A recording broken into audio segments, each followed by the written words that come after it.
இன்றைய வேத வசனம் எரேமியா 10ஆம் அதிகாரம் 6ஆம் வசனம்.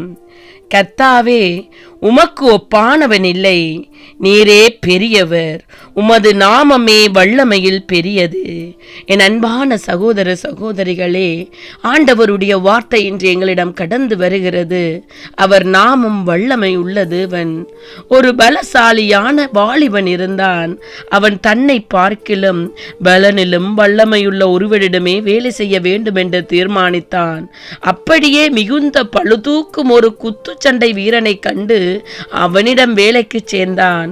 ஆனால் அந்த வீரனோ ஒரு நாளில் இருட்டில் நடந்து வந்த போது பிசாசை கண்டு நடுங்கி போனான்.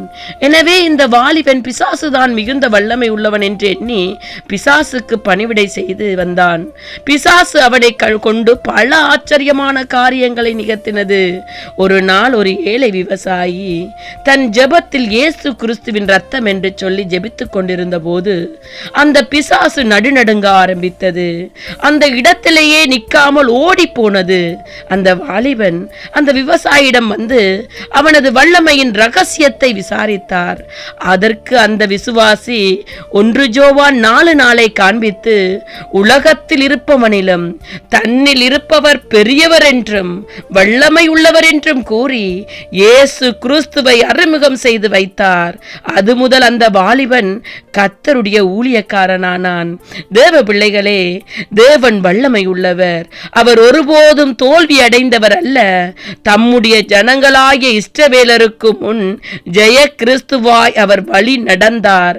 அவர் வல்லமை உள்ளவர். அவர் மேல் மோதுகிறவன் யாராகிலும் சரி, அவன் எவ்வளவு பெரிய மந்திரவாதியானாலும் சரி, அவன் நொறுங்கி போவான்.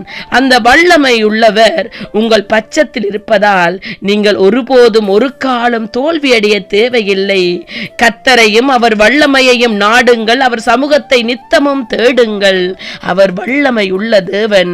சகலத்திலும் திறனும் ஆற்றலும் உடைய தேவன் அவர் ஒருவரே. அவரே வெற்றியில் சிறந்த தேவனாயிருக்கிறார். ரட்சிக்க வல்ல தேவனாயிருக்கிறார். அதிசயங்களை செய்யும் தேவனாயிருக்கிறார். பலவீனர்களுக்கு வல்லமை கொடுக்கிறவராயிருக்கிறார். அவருடைய நாமம் உயர்ந்தது. வல்லமை உள்ள தேவனை எல்லோரும் சேர்ந்து ஆராதிப்போமா? அவருடைய வழிகளில் வந்து விடுதலைகளை பெற்றுக் கொள்ளுங்கள். அல்லேலூயா.